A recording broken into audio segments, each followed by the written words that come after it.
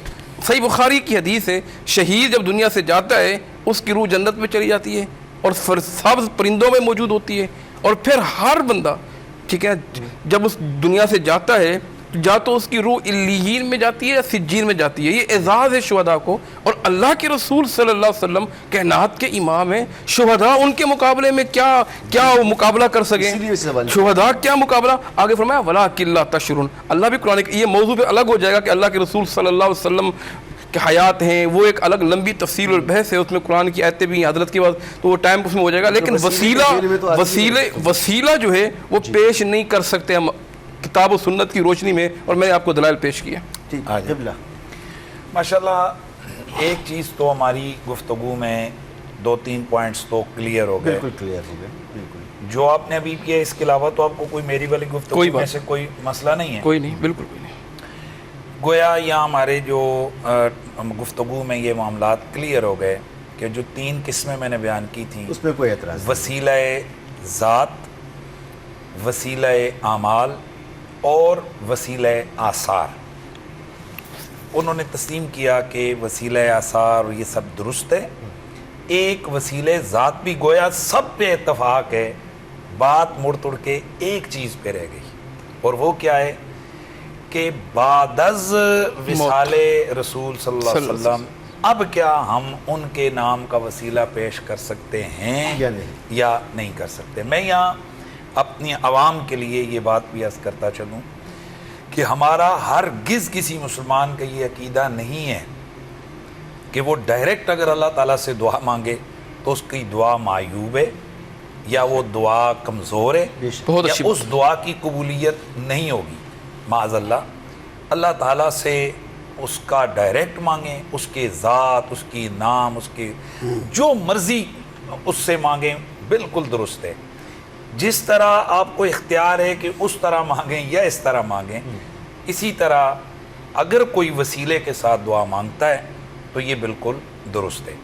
یہاں سے ایک کانسیپٹ جو لوگوں کے ہے کہ کیا اللہ سنتا نہیں کہ وسیلے درمیان میں لاتے ہو، وہ انہوں نے خود بتا دیا کہ حضرت عمر نے اپنے عمل سے بتا دیا کہ اللہ ڈائریکٹ بھی تو سنتا ہے، بیچ میں حضرت عباس کا وسیلہ کیوں لے کے آئے ہو؟ اگر ہم اسلامک لٹریچر کو لے کے آئیں، یہ تو آ گیا نا وہ معاملات، اب ہم جب اسلامک لٹریچر کو لے کر آتے ہیں تو 2 4 5 10 نہیں، ہزاروں حوالے، کیا لفظ بولا میں نے؟ ہزاروں حوالے تسلسل کے ساتھ، تواتر کے ساتھ اکابرین امت کے موجود ہیں کہ وہ اپنی دعاؤں میں رسول اللہ کی ذات کا وسیلہ، رسول اللہ کی شانوں کا وسیلہ اور دیگر صحابہ اور ذوات قدسیہ کا وسیلہ وہ ان کی حیات میں بھی، یعنی جو نیک لوگ ہیں ان کے سامنے بھی اور ان کے بعد از وصال بھی، حتیٰ کہ ان کے مزارات کے اوپر جا کر، وہاں جا کر دعا مانگنے کا، ان کو پتہ ہے امام بخاری رحمۃ اللہ علیہ کتنی بڑی شخصیت ہیں، تہذیب و تہذیب تقریب اور ان ساری کتابوں میں موجود ہے، یقیناً وہ اہل حدیث مکتبہ فقہ سے تعلق رکھتے ہیں تو ان چیزوں کو انہوں نے زیادہ ہوگا کہ سمرقند، یہاں سے حضرت امام بخاری رحمۃ اللہ علیہ کا مزار تقریباً 4-5 کلومیٹر، آج تو خیر اندر آ گیا، اس وقت کے لحاظ سے وہ شہر سے باہر تھا۔ وہ ایک ڈیٹیل ہے کہ وہ شہر سے باہر کیوں نکالا تھا، امام بخاری کے اوپر فتویٰ لگایا تھا شہر کے مولویوں نے کہ اندر شہر میں اس کی قبر نہیں ہونے دینی، ٹھیک ہے، کوئی وجوہات تھی۔ سمرقند کے اندر قحط پڑ گیا، ٹھیک ہے جی، تقریب کا والا دن قحط پڑ گیا اور اب بارش نہیں برس رہی، تو ایک اس جگہ علاقے کے ایک صوفی منش یعنی نیک بزرگ تھے، وہ آئے اور انہوں نے قاضی وقت کو کہا کہ تم خود بھی نکلو اور سارے لوگوں کو یہاں سے نکالو اور سب جاؤ امام بخاری کے مزار پرانوار کے اوپر اور وہاں جا کر اللہ تعالیٰ سے تم جو ہے نا وہ دعا مانگو تو اللہ تعالیٰ تمہیں وہ عطا فرمائے گا۔ تو جس وقت امام بخاری رحمۃ اللہ علیہ کے مزار پر، پورا واقعہ وہاں لکھا ہے کہ جب یہ لوگ گئے، انہوں نے جا کر وہاں اللہ تعالیٰ کی بارگاہ میں امام بخاری کے مزار پرانوار کے قریب جا کر دعا مانگی، تو اتنی بارش ہوئی کہ یہ 4-5 کلومیٹر کا فاصلہ طے کرنے میں ان کو ہفتہ لگ گیا۔ اچھا، اور دوسری جگہ پر 3 دنوں کا ذکر بھی ہے۔ اب ہم اس بات کو میں وائنڈ اپ کرتا ہوں میرے خیال میں، تاکہ ہماری ڈیٹیل میں انہوں نے جو کی ہے اس کو کلوز کرتے ہیں کہ ہم اگر کوئی اس کام کا کر جواب رہے تو ہیں- پھر بنتا ہے جی تاکہ جی بات- جی آپ کے آپ پاس کریں گے، آئیں، آپ آپ اپنی نے بات کر لیجیے. میں اپنی بات کو ختم کرتا ہوں کہ عوام تک میں میسج پہنچ گیا ہے کہ ہم جو کچھ کر رہے ہیں اس کے پیچھے پوری امت کی تاریخ ہے، پورا ایک حدیث کا سلسلہ، قرآن کی مستنبع اور تفاسیر. اب میں یہاں حوالے دوں تو وہ تو مناظرے کی چیزیں ہوتی ہیں، تو وہاں جناب میں ایک سانس میں آپ کو میں 200 کتاب گنوا سکتا ہوں، کس کس بزرگ نے کیا کیا کہاں، کس کس کا وسیلہ جو ہے نا وہ پیش بھی کیا، اس کی تحسین بھی کی. اس لیے قرآن مجید میں اللہ تعالیٰ فرماتا ہے کہ تم مومنین کی راہ پہ چلو. ٹھیک ہے جی. من یشاقق الرسول من من بعد بعد ما ما تبین تبین له له الهدى نوله ما تولى. نہیں پیچھے نا من یشاقق الرسول من بعد ما تبین له له الهدى. الهدى نوله ما تولى. نہیں آیت کس طرح آئے گی حافظ صاحب؟ من یشاقق الرسول من بعد ما تبین له الهدى نوله ما تولى ونصله جہنم سات مصیرہ. وَيَتَّبِعْ بیچ میں چھوڑ گیا.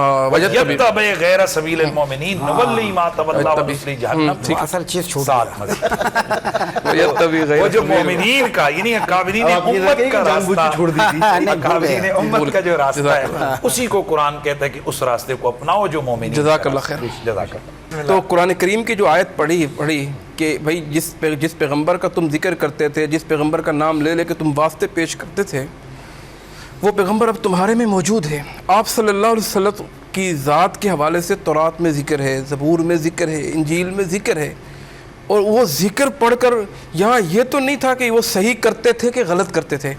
یہ دلیل یہ اب میری بات سن لیں علامہ صاحب نا، یہ بات لمبا وقت ہو جائے گا نا. صحیح ہے صحیح آپ جائیں. تو یہ نہیں کرتا. اچھا اس کے بعد انہوں نے دلیل دی صحابہ کرام رضوان اللہ اجمعین کو معلوم نہیں تھا کہ اللہ کے رسول صلی اللہ علیہ وسلم کا روضہ سامنے. ٹھیک ہے نفی ثابت نہیں ہوتی، ٹھیک ہے قاعدہ ہے اصول کا، ٹھیک ہے. ان کو معلوم نہیں تھا کہ اللہ کے رسول صلی اللہ علیہ وسلم موجود ہیں، آپ کا روضہ موجود ہے. آپ صلی اللہ علیہ وسلم 2 قدم آتے وہ آ کے آپ صلی اللہ علیہ وسلم کا وسیلہ پیش کرتے ہیں. اچھا پھر مفتی صاحب نے کہا بہت سی کتابیں ہیں اور سینکڑوں حدیثیں ہیں، میں درخواست کرتا ہوں کہ 5 حدیثیں صحیح حدیثیں ہوں اور یہ حوالہ ہو کہ صحابہ کرام رضوان اللہ اجمعین اللہ کے رسول کے صلی اللہ علیہ وسلم کا اس طرح وسیلہ پیش کیا ہو. وہ بتائیں صرف 5. اچھا میری بات پوری ہو جائے. نہیں پوری ایک جملہ کہنا نہیں میں وہ ایک جملے کہتا ہوں. حضرت میں نے صحابہ کی بات نہیں کی ہے، میں نے کہا ہے اکابرین امت تسلسل کے ساتھ ان کی کتابیں، تفاسیر ہیں، حدیث اپنا شروعات حدیث ہیں کہ وہ اپنی دعاؤں میں یہ وسیلے پیش اچھا کرتے ہیں. امام بخاری رحمہ اللہ کا واقعہ پیش کیا. انہوں نے امام بخاری کے ساتھ ظلم کیا. مفتی صاحب نے اشارہ کیا، لوگوں نے انہوں نے نہیں کیا اللہ نہ کرے. ان لوگوں نے جنہوں نے امام بخاری کو نکالا، جنہوں نے امام بخاری رحمہ اللہ کو وہ علاقہ چھوڑنے پر مجبور کیا. سنیں میں یہ کی نا بات ٹھیک ہے نا، دیکھیں اب اپنا کہیے گا کہ تو انہوں نے مجبور کیا. تو خیر وہ اپنا ان کو بعد میں یہ اعتراف ہوا، دل میں یہ ہوا کہ یار ہم نے بڑا ظلم کیا. تو یہ دلیل بھی نہیں بنتی کہ ان کا آنا. جب صحابہ کرام میں سے کوئی ایک روایت بھی آپ نہیں لا سکتے ہیں تو بعد میں ہمارے لیے خیر القرون سامنے ہے نا، جب ان سے نہیں لا سکتے ہیں تو پھر اس پہ دلائل بنتے نہیں ہیں. تو ہاں جو جس میں اتفاقی طور پر حضرت عثمان والی وہ حدیث پوری میں بیان کی کہتے ہیں آپ ایک نہیں لا سکتے. کون سی حدیث؟ وہ ترمذی والی، وہی جس میں دعا میں وسیلہ سمجھایا خود سکھایا پھر بعد میں صحابہ اسی کو مانگتے رہے. وہ دعا آپ کا ترجمہ واضح اذان کے بعد کی دعا کی بات کریں نا. یعنی ہمارے پاس تو پھر بھی آپ ہمارے پاس حدیثیں صحیح موجود ہیں. مفتی صاحب نے کہا سینکڑوں حدیثیں. میں کہتا ہوں نفی سن لیں میری ایک تھوڑی سی اکابرین کی بات. میں نے سینکڑوں حوالے اکابرین امت کے بتائے، سینکڑوں حوالے اکابرین. میں کہتا ہوں سینکڑوں حدیثیں ملیں گی اور میں اس کی خود گارنٹی دیتا ہوں جس میں یہ ملے گا کہ کوئی صحابہ اکرام اللہ کے رسول کے روضے پہ جب آپ کا وسیلہ دے کے نہیں گیا. اس میں جب ایک چیز جو زندہ موجود تھے صحابہ اکرام جاتے تھے، باقی اللہ رب العزت سے ڈائریکٹ جیسا اشارہ کیا مفتی صاحب نے، مفتی انیس قریشی صاحب نے، اللہ ان کو جزائے خیر دے، اللہ ڈائریکٹ سنتا ہے. اور اللہ رب العزت اذا سالک عبادی انی فانی قریب، بہت قریب ہے. اور کتنا قریب ہے بھئی ہم اس سے اپنا تعلق کیوں نہیں جوڑتے؟ نحن اقرب الیہ من حبل الورید. اللہ فرماتے ہیں سنیں نا، اللہ فرماتے ہیں میں شارک سے بھی قریب ہوں. جو جائز ہیں اللہ کا نام لے کے دعا کریں، نیک صالح لوگوں کے پاس دعا کریں، اپنے اعمال پیش کر کے دعا کریں. اللہ کے رسول کی سنتوں پر جو سنتوں پر عمل کرنا ہے وہاں کرتے نہیں، ان کو سنتوں پر عمل کر کے آپ دعا کریں گے، آپ ویسے ہی مستجاب الدعوات بن جائیں گے. حضرت سعد کو کہا تھا نا اللہ کے رسول نے کہ اطیب مطعمہ کا، اپنا لقمہ حلال کر لیں، جو بھی دعا کریں گے تکن مستجاب الدعوات. حضرت سعد